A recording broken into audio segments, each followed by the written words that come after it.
Bonjour tout le monde, j'espère que la qualité du son est bonne. Vous avez ici la fiche de participation. Donc, elle vaut 15% pour le total des 4 sorties. Vous avez 4 sorties à faire, 30 janvier, 6 février, 13 février et 20 février. Donc, on voit les dates ici. 6, 13, 20 et la première. Vous voyez, vous avez donc une fiche à remplir à chaque sortie, à chaque semaine. Par exemple, nous, nos sorties, c'est les samedis. Donc, tu finis ta sortie, tu rentres à la maison. Il n'y aura pas de version papier. Je veux pas distribuer de papier. Je veux vraiment que tout se fasse par dépôt sur Léa. Tu vas inscrire ton nom ici.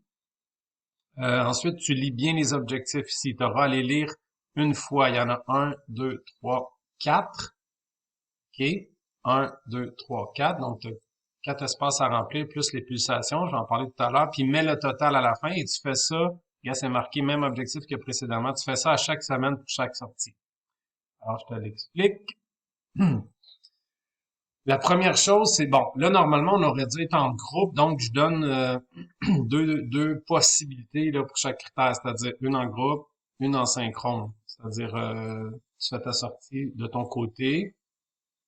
Tout le monde l'a fait de son côté, seul ou en bulle familiale. Puis il y a aussi le mode en groupe, si jamais on revient en groupe. Bref, pour l'instant, vous êtes seul. Pardon, un petit chat dans la gorge.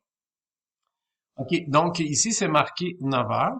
Je vais aller changer ça parce que j'ai changé ça pour 10 heures, parce que je sais que vous n'êtes pas tous des lève-tôt. Voilà, donc vous devez commencer votre marche, votre randonnée à 10 heures. Et moi, pour ça, ce qui va arriver, c'est que vous allez vous enregistrer sur Runkeeper. Et puis, vous allez voir l'application fait que tous les détails sont rentrés, là, où vous êtes situé, donc la localisation, là, faut l'ouvrir sur son cellulaire avec la géolocalisation. Euh, Ensuite de ça, vous allez devoir prendre des photos. Bref, ça va t'expliquer plus tard. Donc, être présent au début du cours. Vous commencez votre marche à 10 heures. Là, c'est marqué quitter aussi à la fin du cours. Ben là, à la fin du cours, moi, c'est de 10 heures à midi et demi. En fait, vous avez 2 heures et demie pour faire vos 5 kilomètres, mais c'est trop long, là, 2 heures et demie, on s'entend, là. Une marche normale sur le plat, pas de raquette d'un pied, on peut marcher, mettons, 4 kilomètres heure. Là, si on imagine qu'on est dans la neige avec des raquettes, peut-être 1 heure et demie, avec quelques petites pauses. Donc, le 2 heures et demie, c'était plus parce que moi, je vous donnais, par exemple, de la théorie en classe. On prenait donc une plus longue pause à un moment donné pour que je fasse ma théorie. Donc, ce qui est important ici, c'est vraiment le 5 km. Mais vous pouvez en faire plus. Si vous êtes en forme, je vous invite à en faire plus pour susciter votre endurance musculaire et votre cardiovasculaire. Voilà. Donc, ça, c'est marqué ici en mode synchrone. Le départ doit aussi se faire à l'heure. Présence active. Donc là, tu vas t'attribuer une note sur 5. Donc, tu viens remettre ta note ici, arriver départ à l'heure. Ici, c'est un exemple que je te donne en gris. Ici, tu vas mettre ta note sur 5 sur ta présence active. Quelle note tu dois te mettre? Ben, si tu es très actif, fort soutenu, etc., etc., je te donne des signes, là. Tu augmentes tes pulsations. Tu sais, on le voit, là, tu travailles, tu souffres, tu as chaud, tu as des petites rougeurs. Tu te mets une note de 3 à 5 selon ta perception à toi de ton effort. Tu sais ce que tu es capable de donner. Tu sais, si tu es allé au maximum, tu peux te mettre 5, il n'y a pas de problème. Mais si tu sens que tu aurais pu faire plus, ben, 3, 4, 3.5, tu peux mettre des points 5 si tu veux. Ensuite, bon, là, je vous donne un exemple en groupe puis en mode synchrone. Encore une fois, en mode synchrone, c'est quand vous faites votre sortie seul, ce qui est le cas pour au moins les 2 premières sorties. Actif partiellement, 0 à 2, vous lirez ici, là, quand l'effort est pas trop important. Puis, exemple, quand vous êtes en groupe, ben, vous aimez tellement parler que vous oubliez d'avancer, puis vous êtes derrière avec votre sous-groupe. Ben, nous, le reste du groupe, on est carrément en avant. Ça, souvent, je dis aux étudiants, ben, oui, on est là pour faire le social, mais il y a une marche à faire, donc il faut avancer, garder le rythme. Si vous êtes capable de parler en plus, ben, il n'y a pas de problème. Bon, j'ai vraiment un chat dans la gorge. C'est drôle cette expression quand même, un chat dans la gorge. Alors, on sourit. Haha. OK, attitude et comportement, ça c'est le troisième ici. Donc, en groupe, le comportement d'étudiant en général, son écoute, tout ça. Mais là, si vous êtes en mode synchrone, donc seul ou en bulle familiale, mettez donc l'accent sur l'autonomie face aux tâches à faire. Exemple, j'ai mon Runkeeper, mon application est installée, je conserve un rythme régulier de marche, etc., etc. Donc, vous êtes à votre affaire, mettez-vous 2 sur 2. Sinon, ben, je donne des exemples ici de quand on peut se mettre 0, 1 ou 2. Je dirais que c'est surtout quand on est en groupe, mais si vous êtes seul, vous n'avez pas fait votre application Runkeeper, mettez-vous 0 exemple.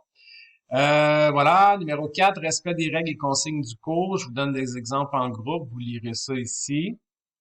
Surtout par rapport à, bon, est-ce que tu as les vêtements appropriés? Est-ce que, bon, tu as tout ton matériel? J'aurais pu mettre aussi pour les longues randonnées, est-ce que tu as ta collation, un lunch? Enlever un point par oubli, par exemple, ou par manquement aux règles. En mode synchrone, un peu comme le précédemment, et vous avez votre cellulaire pour l'utilisation de Runkeeper. Et ici, je finis avec vous ajoutez vos pulsations. Donc, c'est dans la première colonne. Pour chaque sortie, ça, c'est obligatoire. Donc, si jamais vous avez oublié, moi, je vais aller dans le numéro 4 ici. Si je vois que vous vous êtes mis 3 sur 3, je vais vous enlever des points si vous n'avez pas fait ça. Ça fait partie des règles. Fait que tu prends tes pulsations, là, tu as appris comment faire en ensemble 1. Tu peux les prendre directement là, à la gorge, près de la pomme d'Adam, un peu plus vers la gauche, allez sentir les pulsations. Directement au cœur ou environ 2 pouces là, derrière, sous par exemple la base de la paume, là, vis-à-vis le pouce, là, vous descendez vis-à-vis le poignet, vous allez sentir les pulsations à cet endroit. Et vous les mettez en 10 secondes.